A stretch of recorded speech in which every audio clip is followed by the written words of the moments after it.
All right, so we're up to Daf Mem Vav Amid Aleph, the two dots.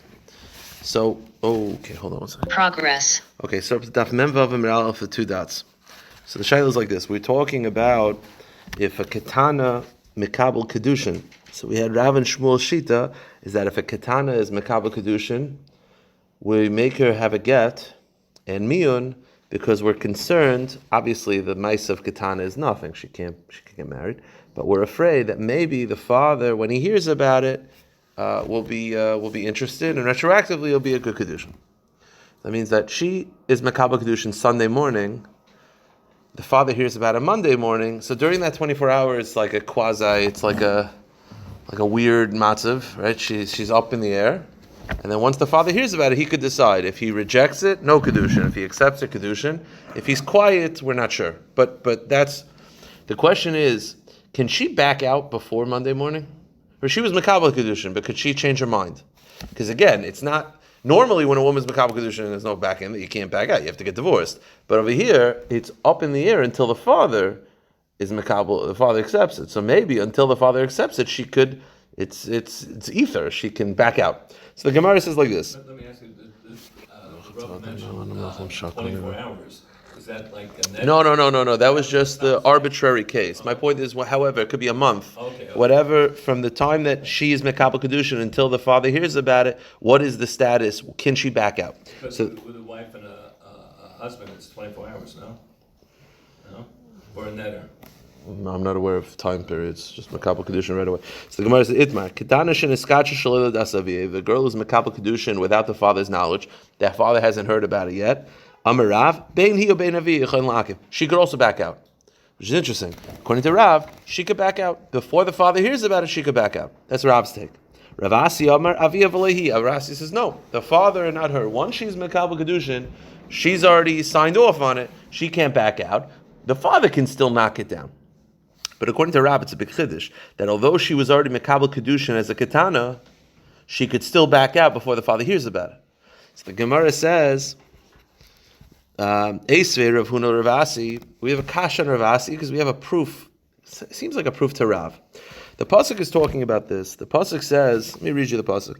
V'chiyafata ish besula shelo yarasa v'shachav ima maya mirenu lo leisha. The pasuk says that if a man seduces a woman, it means they have relations, a premarital relations, even a katana, the halacha is he's supposed to marry her. It's a mitzvah for him to marry her. If he chooses not to marry her, then what do you call it? He has to pay a penalty, a financial penalty. It's sort of rape, but the difference is it's not. It wasn't physically forced. It was just they were both interested, and a child at that age, it's considered, even consensual is considered the same punishment. So now, the Gemara wants to know what type of, when they would live together, there's two options of how they live together. They live together just as boyfriend, girlfriend, whatever. Or they live together, l'shem Kiddushin. The Gemara is assuming that this pasuk is referring to a case where they live together, l'shem Kiddushin. So he lived with her as a ma'aseh Kiddushin. And what's the halacha? As we're going to see in a moment, the father can cancel it. If the father doesn't want them to get married, the father can cancel it, or she could cancel it. Now that's an example of her living with the man l'shem Kiddushin. So she's mekabel a ma'aseh Kiddushin, and then she's going to back out. It's mamash raya to Rav. So because again, Rav's point is that she's mekabel Kiddushin when she's under bat mitzvah, she could still back out before the father hears about it. Ravasi says, where do we find the matzav where you're mekabel Kiddushin and then you could renege? The answer is, well, this pasuk. The Gemara says, Ima and Yema and Avia. The pasuk says if the father does not want them to get married, they don't get married. Ainli Elavia. I only know that the father can back out. Hiatzman. And how do I know that she could back out? And again, we assume we're talking about a case where they live together, l'shem Kiddushin, and yet still she could back out. Tamilemer Ima and Yemayin. The pasuk, the double lashon means that she could back out. So you see, this is a raya that even if she was mekabel Kiddushin, in this case it was a ma'aseh bi l'shem Kiddushin, she could still back out. So it's a raya to Rav. So the Gemara says, Amar lahu Rav. Rav says, Loi tizlu basar ibcha. Rav says, no, don't. Even though Rav says, it's a riot to me, but it's not a riot to me. Don't go the opposite. You're misunderstanding the pasuk. What's the pshat? I can answer very simply. Seduction in the pasuk is just referring to any premarital relations. It doesn't have to be l'shem Kiddushin. Any boyfriend or girlfriend that live together. So what you're assuming that we're talking about a case where they live together, l'shem Kiddushin, and it's a raya she could back out after she's mekabel ma'aseh Kiddushin. Maybe they live together stam because they wanted to live together. They wanted to have relations, nothing to do with shem Kiddushin. Meaning, maybe when it was l'shem Kiddushin, she can't renege because she was already mekabel ma'aseh Kiddushin. Only the father could. The pasuk implies that she can. Maybe the pasuk is talking about a case where a boyfriend and a girlfriend live together. And yes, when a boyfriend and a girlfriend live together, there's the same financial penalty. But who said that it's talking about ma'aseh Kiddushin? It just says they live together. Why do you assume that they live together l'shem Kiddushin? Stop, they live together. The case of ma'aseh Kiddushin is a very limited case. True. Yeah, more common is a boyfriend girlfriend living together l'shem taiva. So the Gemara says, wait a minute. L'shum ishus krobai. So what's the point of the pasuk? Wait a second. The point of the pasuk is that she could renege. If you're telling me that they didn't live together l'shem Kiddushin, do I need a pasuk to say that she could renege? Of course she could renege. They never married. Meaning, if the pasuk is talking about a case where they live together l'shem Kiddushin, now I have a big chiddush of the pasuk that she could renege even after a BS Kiddushin. But if you're telling me the pasuk is just stam talking, a boyfriend, girlfriend living together, so what do I need a pasuk for to tell me that she doesn't have to marry the guy? Of course she doesn't have to marry the guy. They never got married. Why would I think that she has to marry the guy? So the Gemara says, you're right. That's not the purpose of the pasuk. The pasuk is not to say, the ikar of the pasuk is not to say that she could renege. Of course she could renege. They never had a ma'aseh Kiddushin. The ikar of the pasuk is that if she chooses to renege, he has to pay a financial penalty. Meaning, even though it's a boyfriend-girlfriend living together, you still have to pay a financial penalty. But the pasuk is not necessarily proving, the chiddush of the pasuk is not that she could renege. Of course she could renege. They never lived together l'shem Kiddushin. The purpose of the pasuk is that you have to pay a financial penalty. Now, so is a sort of shaila of what is this pasuk referring to? Is it talking about BS Kiddushin or even not BS Kiddushin? So the Gemara says, I'll bring a raya that it's not talking about BS Kiddushin. Why? Rabbi Yosef Yihachi Hainu Tanita. Now it makes sense. What does the pasuk say? Mahari merenu loy isha shetzrich menu Kiddushin. The halacha is that if after they live together, she chooses to marry the guy. Let's say she doesn't renege. She's like, yeah, I'm in. And the father's like, I'm in. What's the halacha? He has to give her a ring and say, Harei Mekadesh Li. You have to do another ma'aseh Kiddushin. If you're telling me the pasuk is talking about a boyfriend, girlfriend living together, stam, I understand why you have to do another ma'aseh Kiddushin. But if you're telling me the pasuk is referring to a bias Kiddushin, if they're talking about a case where they live together, l'shem Kiddushin, what do you need another ma'aseh Kiddushin for? It must be, this is a riot to what you're saying, that the pasuk is referring to a scenario where they live together, not l'shem Kiddushin, and hence you need another ma'aseh Kiddushin. The Gemara says no. The Gemara ends off, perhaps no.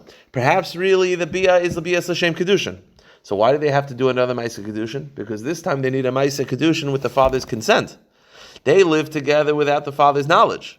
So yes, it was technically a BS Kiddushin, but it was not a BS Kiddushin with the father's consent. They need another ma'aseh Kiddushin, this time with the father's haskama. So it's not a proof either way. Pasuk is still ambiguous. We still don't know, is the pasuk referring to living together as boyfriend, girlfriend, or living together as BS Kiddushin? We still don't know. And if it's BS Kiddushin, it's a raya. If it's not BS, it's not a raya, but you can get back either way. All right, new sugya. The Mishnah says like this. And you got to hold cup a little bit.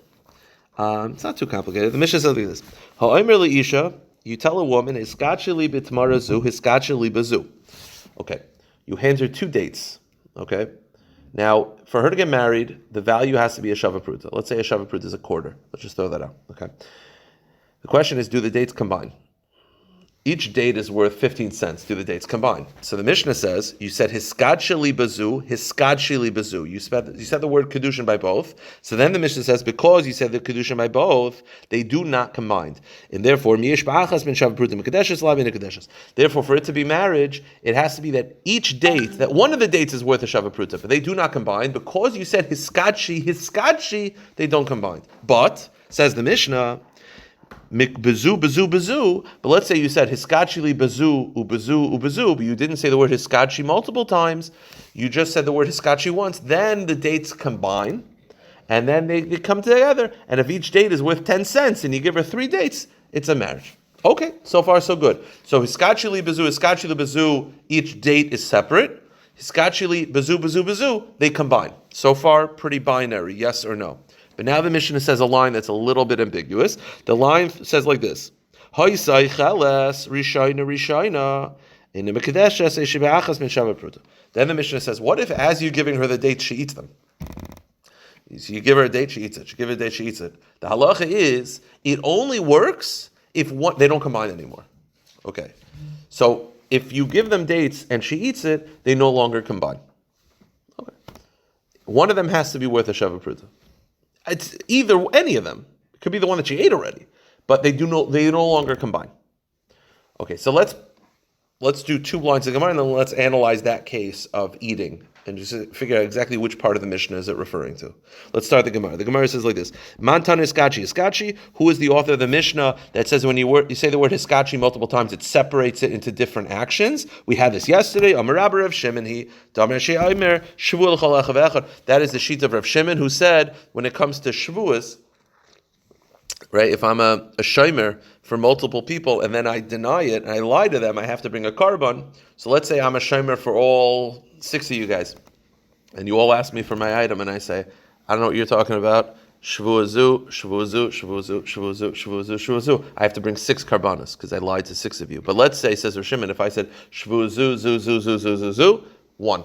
So you see, Rav Shimon is the shita that holds that the word Shavua separates. If you don't say Shavua, you just say zu, it's 1. So to by Kiddushin, zu, all the dates combine, but Skachi bezu separates it.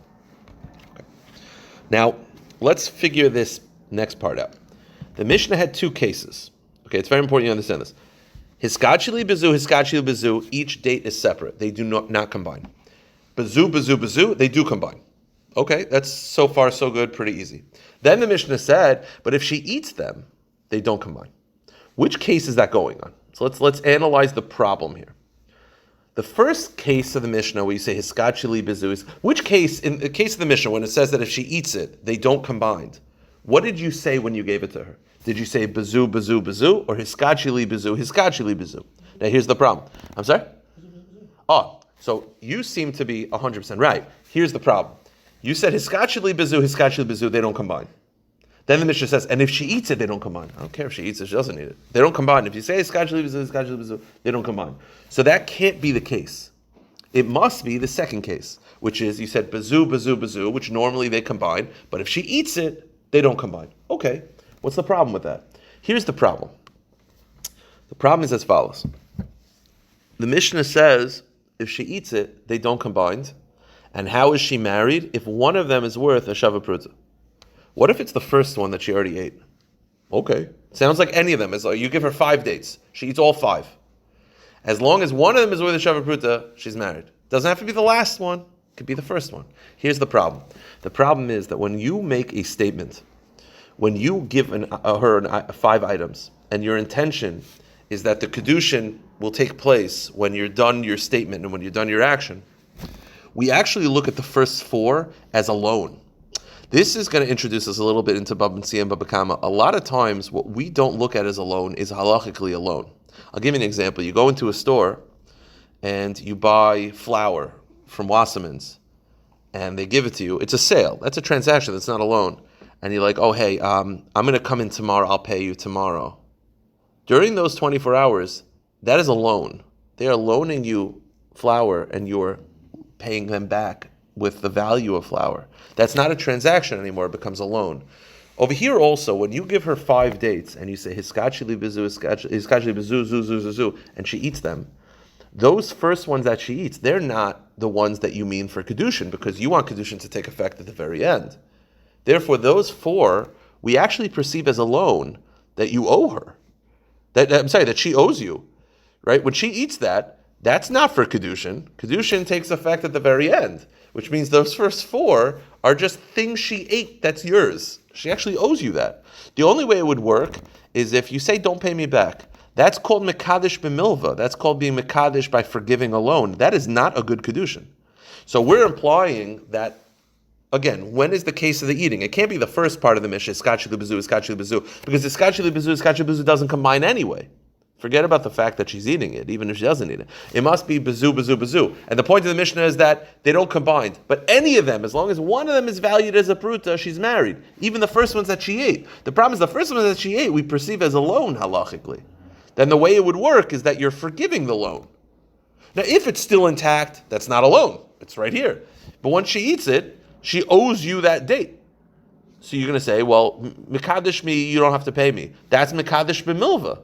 The halacha is Mekadesh b'milva ein mekudeshes. If you owe someone money and then you say, don't pay me back, that's not enough. You have to give her money. Now, if you say with the benefit of not, fine, but you didn't do that. If you just say, hey, you owe me $100, don't pay me. Let's get married with that. That doesn't work. So how exactly are those first dates acceptable if we perceive them as a loan? That's the Gemara is going to deal with. The Gemara says like this, which case in the Mishnah, when she's eating it, do we say that they do not combine? Is it iskachili bezu, or bezu? So the Gemara says, Ilay Maresha, if you tell me it's talking about iskachili bezu, which never combined, and then what's the chiddush of the Mishnah? If she eats it, they don't combine, they never combine anyway. The Gemara says, Ma yir yochelas, afilu menechas nami, haskachili bezu ka'amar. What do I need to say that she ate it? Even if she doesn't eat it, they don't combine. Ella aseifa, it must be talking about the end of the Mishnah, where you said bezu, which normally combines, but over here, because she eats it, it doesn't combine. Okay, here's the problem. You're telling me as long as one of them is valued as a pruta, she gets married. Afilu kamaisa, even one of the earlier ones, meaning even the ones that she already ate. Hamalvahi, that's a loan. Look at Rashi. Why is it a loan? Hamalvi, kivin to kedushin nignu achi tekablin kulam, because the kedushin are not finalized until she receives all of those dates. Vikvar ochas rishayna, the second she eats those original ones, koidim shetikna isa kedushin, before the kedushin officially takes effect. Oisa havizuri shayna milvagaba. Then that's a loan. That's a loan that you lent her. You lent her a date, and she owes you that date. Therefore, you're going to say, so how does the marriage work? It works by you forgiving that loan, but that's not enough. So how is it that the earlier dates? So if she's eating it, to me, the only one that could work is the last one that's still intact. The ones that she ate should not affect Kiddushin. That's the Gemara's question. So which case in the Mishnah is the eating dealing with? Is it dealing with the first part of the Mishnah? Then it's not necessary. If it's the end part of the Mishnah, then the question is, how do they combine? Then how do the earlier ones work when she already ate them? That's a loan. So the Gemara says two answers. Amr Rav Yochanan, Hari Shulchan, Hari Basa, Hari Sakim, Ein Lanu Lecha. So Rav Yochanan said, we have a table, we have meat, we have a knife, but no one could eat. Meaning we got a whole Mishnah and no one understands it. So the Gemara says, okay, this is the pshat. Rabbi Shmuel Mitavayu, Lo'ilam HaReisha. Really, it's talking about the Reisha. So what's the Reisha of the Mishnah? Hiskachi lebezu, they don't combine. And now the Mishnah's chiddush is, even if she eats, they don't combine. They never combined if you said hiskachi lebezu. And the answer is, you're right, it's not a chiddush. How do you supposed to read the Mishnah? Loi mi ba'i ka'amar. Sometimes the Mishnah says things that are, it's like, this is simple, and then we're leading up to it. Loi mi ba'i ka'amar. Loi mi ba'i menachas di'ikashava pruta ini loi loi. Aval cheles hoyel mekavran yasa ema gamra makin nashe kamash malan. Meaning like this. If you said iskachi lebezu, they don't combine. The chiddush is even if she eats them, they don't combine. So why would you say, why would it be different? Because she eats them, she gets a benefit. Right? The whole point of marriage is she gets a benefit, she gives herself over to you. So maybe because you're feeding her, she's actually eating, that should be enough. Kamashma, no. When he said iskachi lebezu, they don't combine. Okay, that's the first shot. Ravami Omer Lo'ilam HaSeifa. Ravami says, really, it's the end of the Mishnah.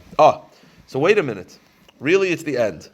So what was the problem? The problem is, the implication is that as long as any of the dates are worth a pruta, she'll get married, even the earlier ones. Either earlier ones are alone. So the Gemara says, no. No,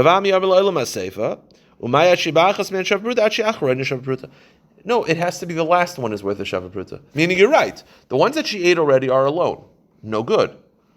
You gave her 5. She ate 4. Those are out.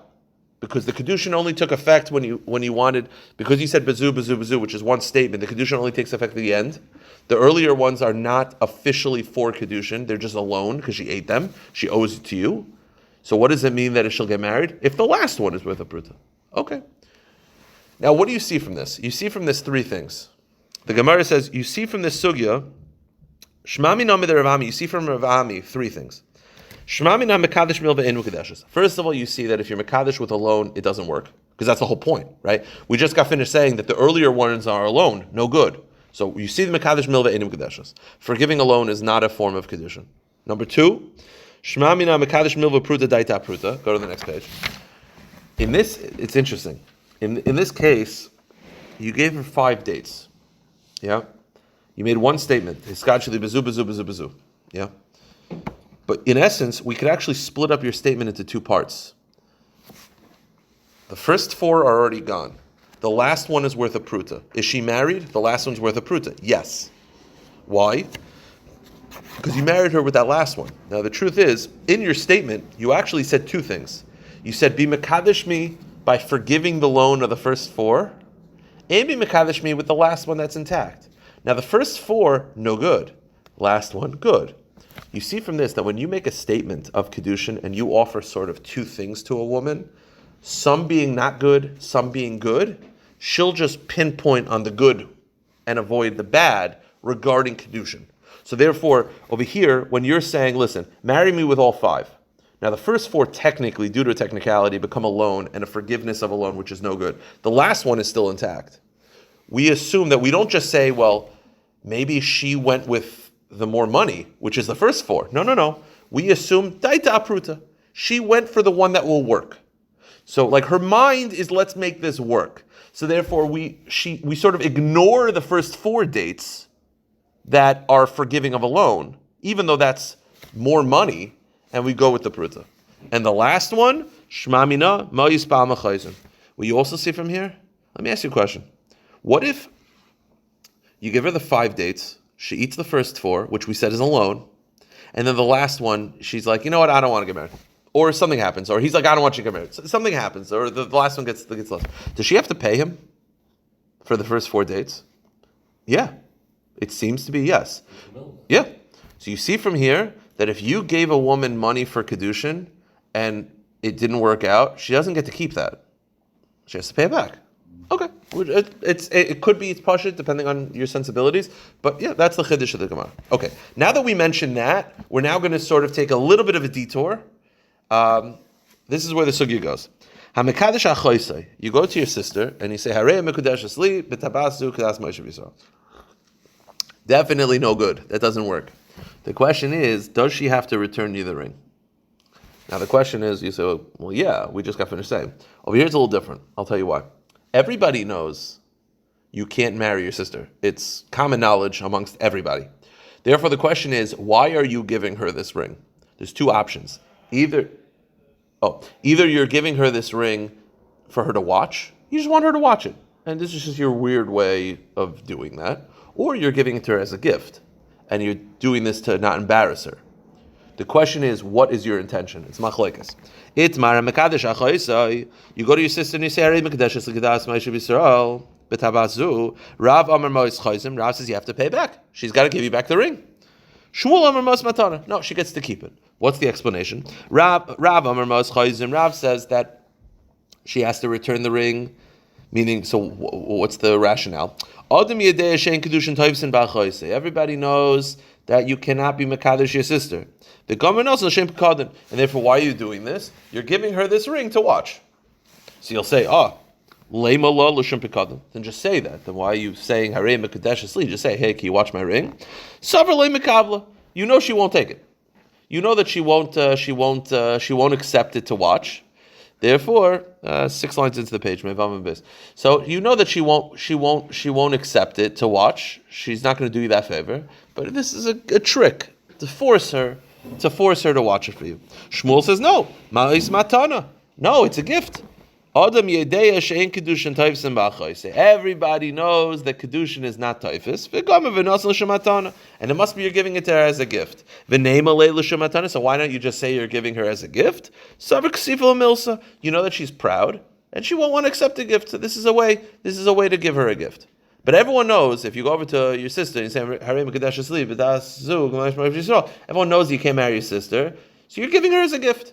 You're giving her the ring as a gift. That's Shmuel's take. Here's the kasha. Is there not the meaning between whether it's a matan or a mikadon, or really? Well, I mean, the difference is she has to give it back. That's the only. If it's a mikadon, she's got to give it back to you. Okay. Now, here's the kasha. The kasha is like this. You're telling me, according to Shmuel specifically, that when people know this doesn't work, they give it to someone. It's a gift. Like if I know this doesn't work, I'm just giving it to you.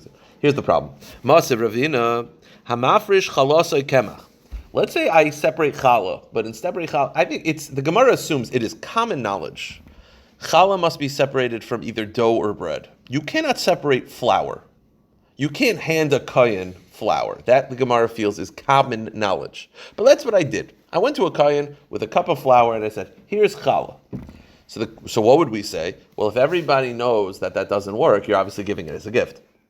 But the halacha is, we do not say that. The halacha is the kohen has to return it. So the question is why? I thought when something is common knowledge that it doesn't work, that's your way of giving it as a gift. So why is it that if I give the kohen flour as challah, which common knowledge knows, the pasuk describes it arisa, which is a dough. It's common knowledge you can't give flour as challah. So why can't the kohen keep it? Let it be a gift. So the Gemara says, "Maser Ravina hamafish chalose kemach einay challah." If you separate challah from flour, it's not effective. V'gezel b'yad kohen, and if the kohen keeps it, he's a thief. He has to return it. V'amai, why does he have to return it? Gezel b'yad kohen. Neima adam yadei shem mafrish challah kemach. Why don't you say the same thing? Everybody knows you can't separate challah from flour. V'nosin l'shum matana. So what's going on up here? So let me explain outside what the rest of the daf is going to be. The difference is as follows. When you give your sister a ring and you say, Harei Mekadesh sleep Tabazu Kadas Moshe Yisrael, everyone knows it doesn't work. You're giving her a gift. Okay, fine. Let her keep it. It doesn't hurt. Who cares?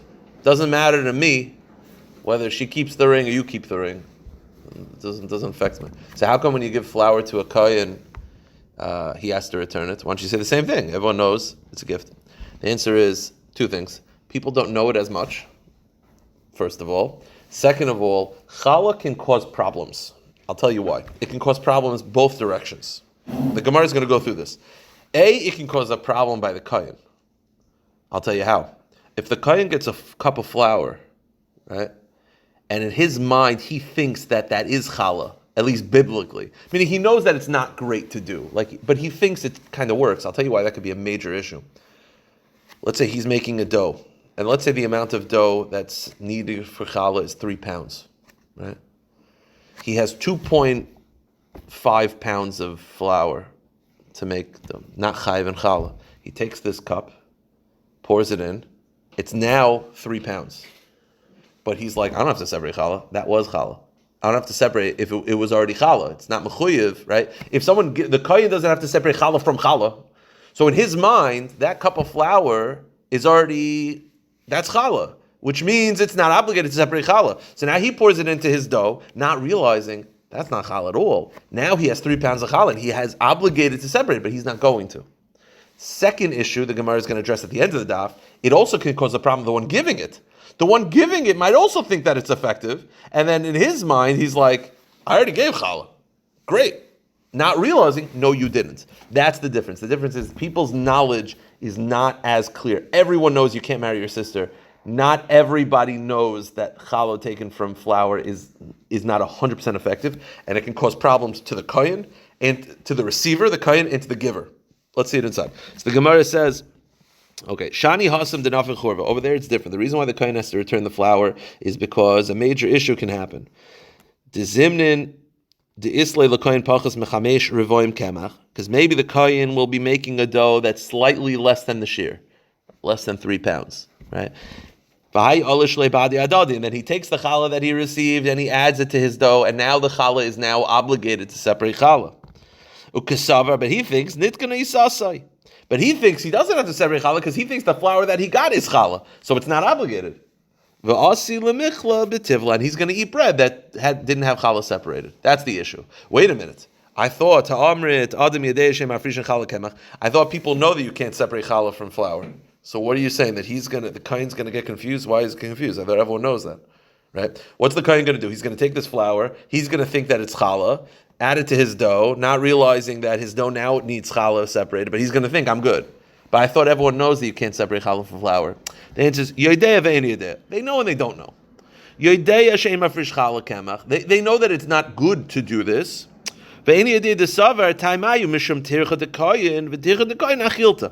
People think, why is it that flour, let's just talk outside for a second. Why is it you can't separate challah from flour?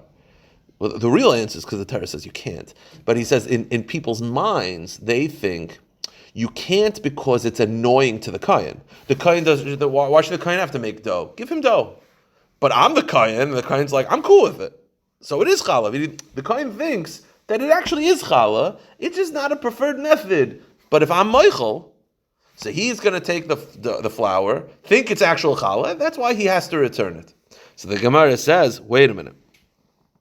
V'tavit truma v'leitaycha ad sheyotzei l'chal makam acher. So 1 second. So you're telling me like this again? I give someone flour, saying that it's challah, which we said is not effective. So I would think the kohen could just keep it as a gift. We say no, the kohen has to give it back because we don't want the kohen to get confused. Because if the kohen keeps it, he's going to think that it's already separated challah and it's going to mess up his kitchen.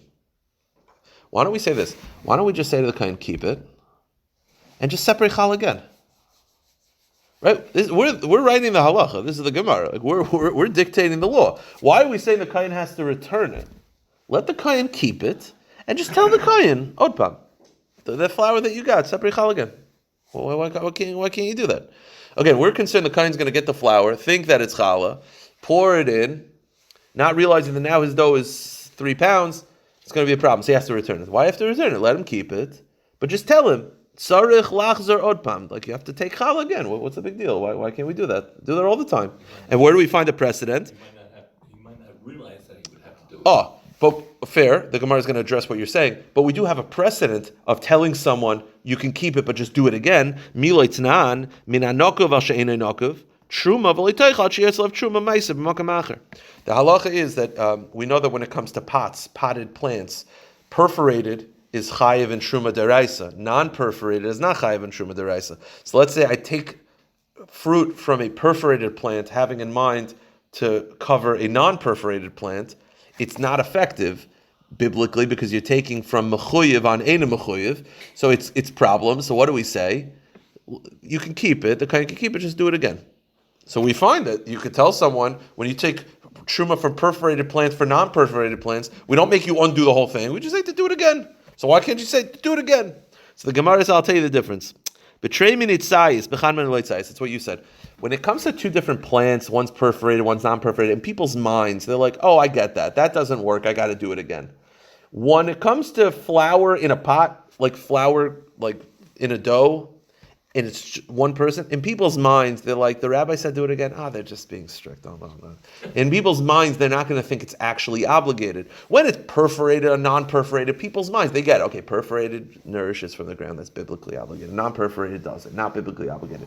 You can't take it for biblically obligated to cover non-biblically obligated because from non-biblically obligated, it's like when the Torah is scanning, the Torah doesn't see anything. So I get, you're taking truma on something that doesn't exist from the Torah. I get that it's a problem. Flour, I poured it in. There was no one around. There's no other people. To me, it should be good. The rabbi said, no, do it again. I'm sure it's fine. That's the problem. Okay. The Gemara says, if it's non-perforated, if it's non-perforated, yeah, you still have to take truma from that? Rabbinically, but not biblically. Okay. So when you're taking it, so if you take it from the biblically stuff where it's nokov, that would be a problem. Correct, because you're taking. No, meaning you're taking biblically obligated truma and covering those plants which the Torah doesn't recognize as needing. So it's a bit of a cross. I can see a problem going the other way. You're taking. Well, it's interesting. We're going to address the other way in 1 second. I'll just read you how they describe it. 1 second. 1 second here.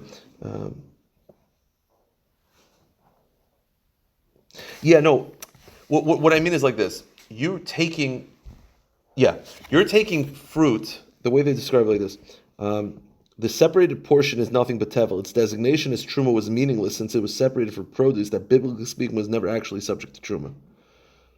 Meaning, so when you're taking, it was separated from produce, 1 second.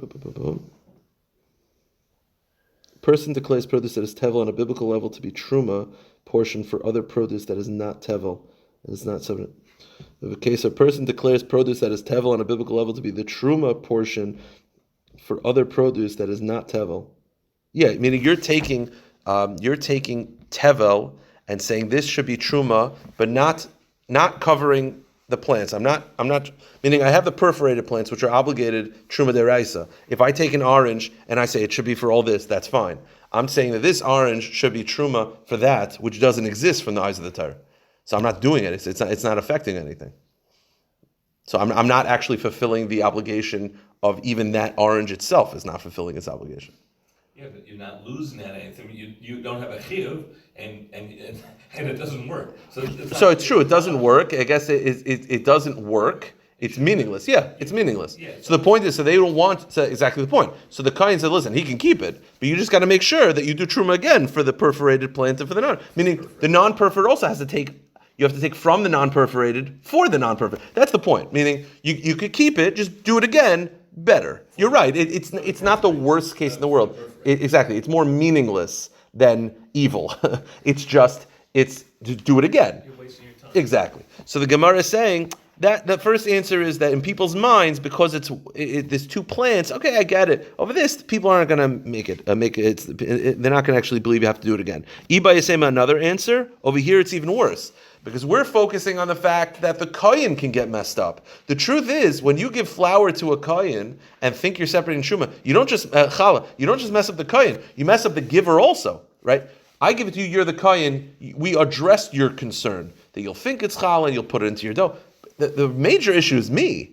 I think I actually did good, and now when I make dough with the rest of the flour, I'm like, I already separated challah. No, you didn't. So over here, it's even worse than the perforated and non-perforated, because over here, you're messing up the kohen, the receiver, and the giver. The Gemara says, Iba Yisema,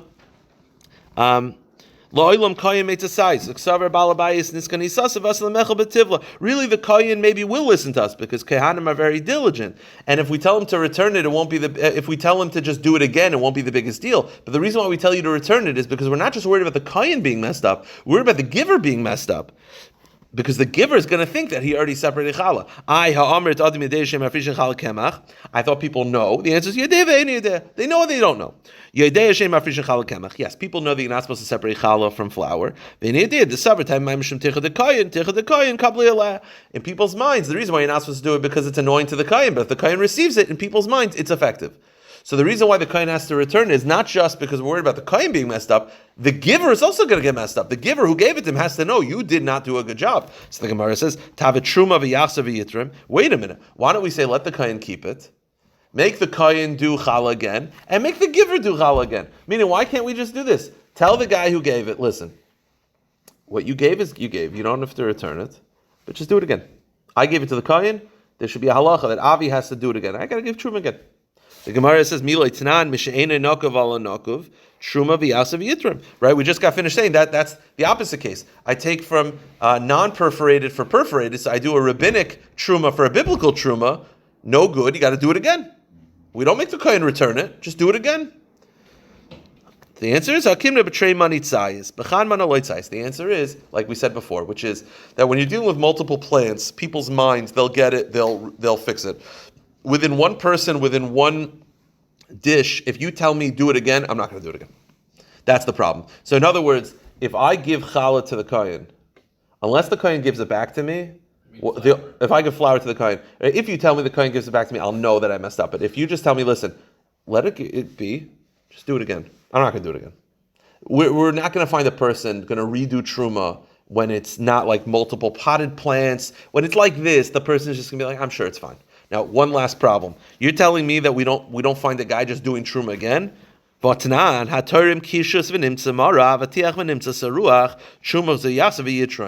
a minute. The halacha is, let's say I'm separating truma of cucumbers. I go to the kohen, I give him the cucumbers, and he opens it up, and he's like, these are rancid. No. What's the halacha? He doesn't give it back to me. I just do it again. So why don't we say the same thing? Right? We don't make the guy give it back. We just do it again. You trust that he'll do it again. So why over here, the flour you have to return, because if you don't return the flour, he's not going to do it again. But over there, the rancid cucumbers, we do trust that he's going to do it again. So the answer is, we'll say it outside, say it inside. The answer is, rancid cucumbers, the halacha is that if you separate even rancid fruit, it is biblically truma. You can't give it back because it's truma. It is biblically effective. Therefore, because it's biblically effective, you can't give it back. Right? If I give truma to the kohen and they make the kohen give back to me and it's actually truma, I'm now eating truma. No good. So rather, there's no option to give it back. You only can do it again. Challah in flour was nothing. So of course you can make them give it back because we don't generally trust that someone's going to do it. The reason why the rancid cucumbers, we have no option is because it is biblically truma. If you give rancid fruit, while it's a jerk thing to do, it is biblically effective as truma. So let's just see it. We'll end with this. The Gemara says, was the whole produce rotten? Or No, it doesn't matter. No. The produce is good. I happen to find the 3 rotten cucumbers, and it is biblically effective. The Gemara says, Truma al Yehi. Really, the difference is over there. It is biblically Truma. Mid Rav Eloi. As Rav Eloi says, Dam Rav Eloi, Minayin l'toyrim min arol yafa. How do I know that if I take rancid fruit and have in mind that it should be Truma for good fruit, should Truma that is biblically effective? Because the pasuk says when you're separating Truma, don't make a sin. What do you mean, don't make a sin? What could I do that would be a sin? The answer is the Torah is saying, don't do the rancid thing, right? Don't give the kohen rancid. Don't make a sin. The fact that the Torah says don't do this means it's effective. Just don't do it. All right, we'll stop here.